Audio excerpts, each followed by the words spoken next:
توبہ۔ اگر انسان کی اپنی عقل اس کی اپنی زندگی خوشگوار نہ بنا سکے تو زوم آگاہی سے توبہ کرنی چاہیے۔ اگر اپنا گھر اپنے سکون کا باعث نہ ہو تو توبہ کا وقت ہے۔ اگر انسان کو اپنا حال اور حالات درست کرنے کا شعور نہ ہو تو دانشور کہلانے سے توبہ کرنی چاہیے۔ اگر مستقبل کا خیال ماضی کی یاد سے پریشان ہو تو توبہ کر لینا ہی مناسب ہے۔ اگر انسان کو تلاش کے باوجود ہمیشہ غلط رہبر یا رہنما ملیں تو اسے اپنی اطاعت شعاری کے دعویٰ سے توبہ کرنی چاہیے۔ اگر انسان اپنے آپ کو پریشانی، غریب الوطنی یا موت سے نہ بچا سکے تو اسے اپنی خود مختار ہونے کے بیان سے توبہ کرنی چاہیے۔ ناظرین، ہم مرشد واصف علی واصف کے کلام کو پھیلانے کے لیے پرعزم ہیں۔ آپ اس پیغام کو پھیلانے میں ہمارا ساتھ دے سکتے ہیں اور اس ویڈیو کو شیئر کر کے چینل کو سبسکرائب کر کے آپ اس عزم میں، اس کام میں حصہ لے سکتے ہیں۔ تو ناظرین، ہم نے مرشد کی کتاب قطرہ قطرہ کلثم کا باب نمبر 2 توبہ آج ہم آپ کی خدمت میں پیش کر رہے ہیں۔ آپ اسے دل سے سنیے گا اور اپنی زندگی میں تبدیلی لائیے گا، اور آپ بھی توبہ کریے اور توبہ کر کے اور ان لوگوں کو بھی یہ آڈیو شیئر کیجئے جو اپنی زندگی میں پریشان ہیں، مشکلات کا شکار ہیں اور ان کے گھروں میں سکون نہیں، نہ دلوں میں سکون ہے، تو ان کو یہ ویڈیو شیئر کریں تاکہ ان کی زندگی میں سکون آ سکے، اور ہمارے یوٹیوب چینل کو سبسکرائب کریں۔ ہمارا مشن ہے آپ کی زندگی میں آسانیاں پیدا کرنا۔ مرشد حضرت واصف علی واصف فرماتے ہیں، اگر انسان ایک ہی پتھر سے 2 دفعہ ٹھوکر کھائے تو اسے اپنی صحیح روی کی ضد سے توبہ کرنی چاہیے۔ اگر انسان اپنی جوانی اور روپ سے پریشان ہو تو اسے اپنے بناؤ سنگھار سے توبہ کرنی چاہیے۔ اگر انسان میں اپنی کامیابی کا سرور ختم ہو جائے اور انسان کو یاد آ جائے کہ کامیاب ہونے کے لیے اس نے کتنے جھوٹ بولے تو اسے ضرور توبہ کر لینی چاہیے۔ اگر انسان کو اپنے خطا کار یا گناہ گار ہونے کا احساس ہو جائے تو اسے جان لینا چاہیے کہ توبہ کا وقت آ گیا ہے۔ اپنے گناہوں کا احساس ہی توبہ کی ابتدا ہے۔ اگر گناہ کا کوئی گواہ نہ ہو تو توبہ تنہائی میں ہونی چاہیے، اور اگر گناہ پوری قوم کے سامنے سرزد ہوا ہو تو توبہ بھی پوری قوم کے سامنے ہونی چاہیے۔ دراصل توبہ کا خیال خوش بختی کی علامت ہے۔ جو اپنے گناہ کو گناہ نہ سمجھے وہ بدقسمت ہے۔ شیطان کو اپنی غلطی پر توبہ کا خیال نہ آیا، ہمیشہ کے لیے لعین و رجیم ہو گیا۔ انسان حکم عدولیوں پر توبہ کرتا رہتا ہے، اس لیے اشرف المخلوقات ہے۔ کافر اپنے کفر کو دین سمجھتا ہے، اپنی عبرت کو پہنچے گا۔ کچھ لوگوں کا خیال ہے کہ اپنے ضمیر اور اپنے مزاج کے خلاف عمل کرنا گناہ ہے۔ ایسا ہرگز نہیں۔ گناہ اپنے مزاج کے خلاف عمل کرنے کا نام نہیں، اللہ کے حکم کے خلاف عمل کرنے کا نام ہے۔ گناہ اخلاقیات کے حوالے سے نہیں، دین کے حوالے سے ہے۔ اخلاقیات کا دین اور ہے، دین کی اخلاقیات اور۔ سچ بولنا اخلاقی فریضہ بھی ہے اور دینی بھی، لیکن دین نے ایسی صداقتیں بھی بیان کی ہیں جو اخلاقی صداقتوں سے بہت مختلف اور ماوراء ہیں۔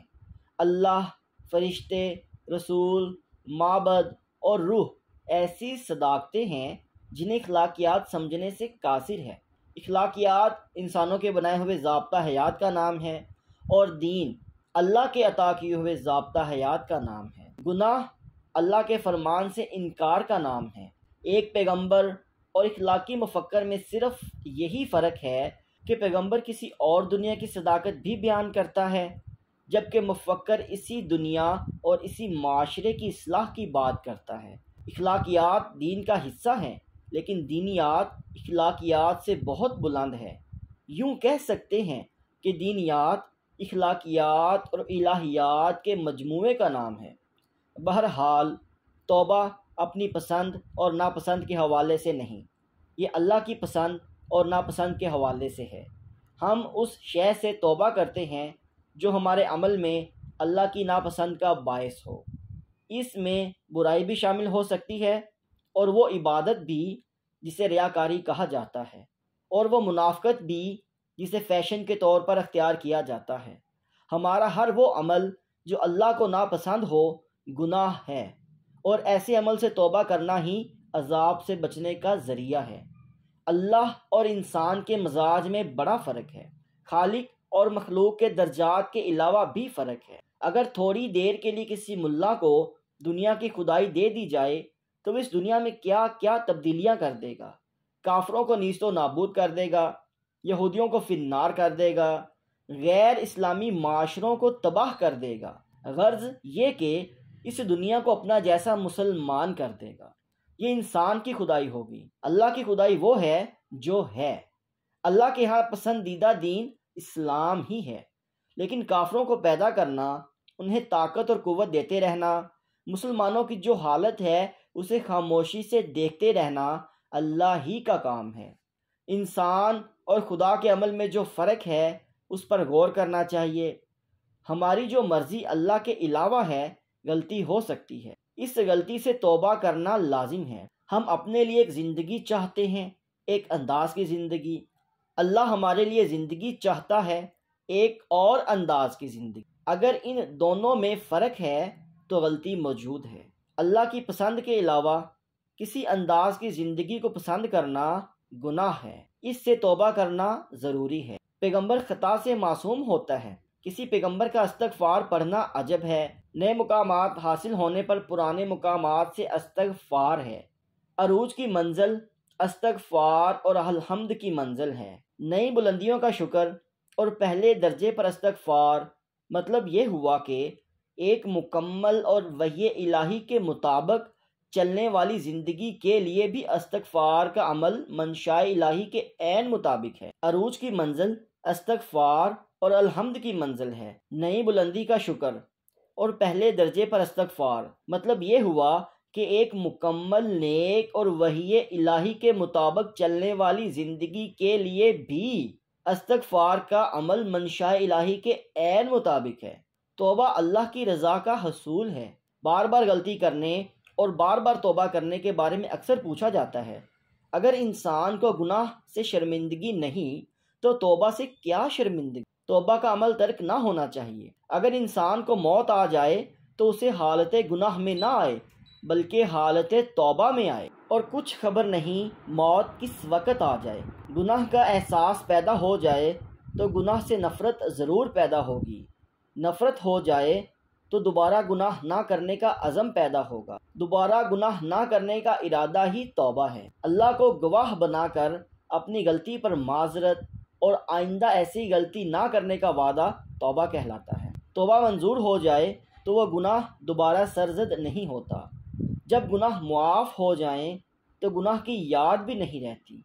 اگر اللہ احسان فرما دے تو انسان کو اندھیروں سے نکال کر روشنیوں میں داخل کر دیتا ہے، اس کی سابقہ برائیوں کو اچھائیوں میں تبدیل کر دیا جاتا ہے۔ اللہ توبہ کرنے والوں پر بڑا مہربان ہوتا۔ آدم علیہ السلام نے توبہ کی، انہیں خلافت اراضی کا تاج پہنا دیا گیا۔ یونس علیہ السلام نے توبہ کی، انہیں نجات ملی۔ ہر توبہ کرنے والے کو اللہ نے اپنا قرب عطا فرمایا۔ شرط صرف یہ ہے کہ توبہ صدقے دل سے کی جائے اور اپنے آپ کو اس راستے سے الگ کر دیا جائے جس راستے پر غلطی کے دوبارہ ہونے کے امکان ہوں۔ توبہ کرنے والے کی زندگی تبدیل ہو جاتی ہے۔ اللہ سے توفیق مانگنی چاہیے کہ توبہ سلامت رہے۔ توبہ شکن انسان کہیں کا نہیں رہتا، وہ اپنی نظروں سے گر جاتا ہے، وہ احترام کے تصور سے محروم ہو جاتا ہے، وہ دعا سے محروم ہو جاتا ہے، وہ عبادت کی افادیت سے محروم ہو جاتا ہے۔ گناہوں میں سب سے بڑا گناہ توبہ شکنی ہے۔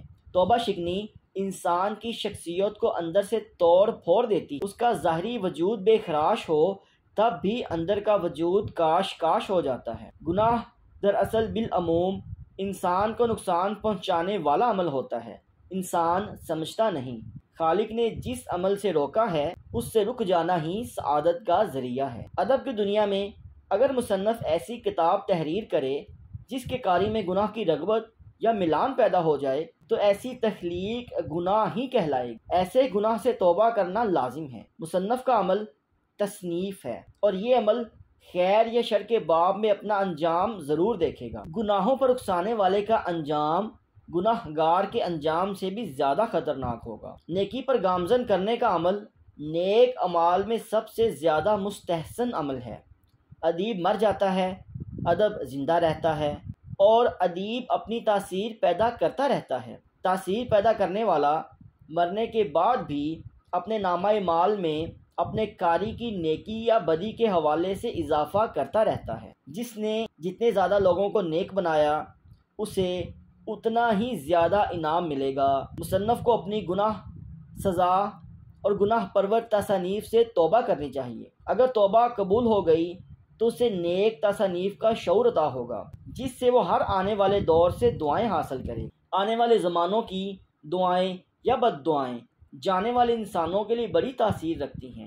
نیت کا گناہ توبہ سے معاف ہو جاتا ہے، عمل کا گناہ عمل کی توبہ سے دور ہو جاتا ہے، تحریر کا گناہ تحریر کی توبہ سے ختم ہو جاتا ہے۔ جس ڈگری کا گناہ ہو اسی ڈگری کی توبہ چاہیے۔ صاحب تاثیر کی تحریر اس کے نامہ مال میں بھی رکھی جائے گی۔ جس انسان کو جو دولت عطا ہوئی اس کی باز پرس ہوگی۔ الفاظ کی دولت حاصل کرنے والوں سے ضرور اس دولت کے استعمال کے بارے میں پوچھا جائے گا۔ اگر نصیب یاوری کرے تو اپنی تحریر کو نیکیوں میں اضافے کے لیے استعمال کر لیا جائے۔ گزشتہ پر توبہ کا مدعا یہی ہے کہ آئندہ اپنے الفاظ کے استعمال کو اپنے اعمال کے آئینے میں دیکھا جائے۔ انسان کا پیشہ سیاست ہو یا وکالت، تعلیم ہو یا کاروبار، الفاظ کا استعمال عمل کے میزان میں ضرور دیکھا جائے گا۔ جو انسان جتنا مؤثر ہوگا اس کا گناہ اتنا ہی بڑا ہوگا۔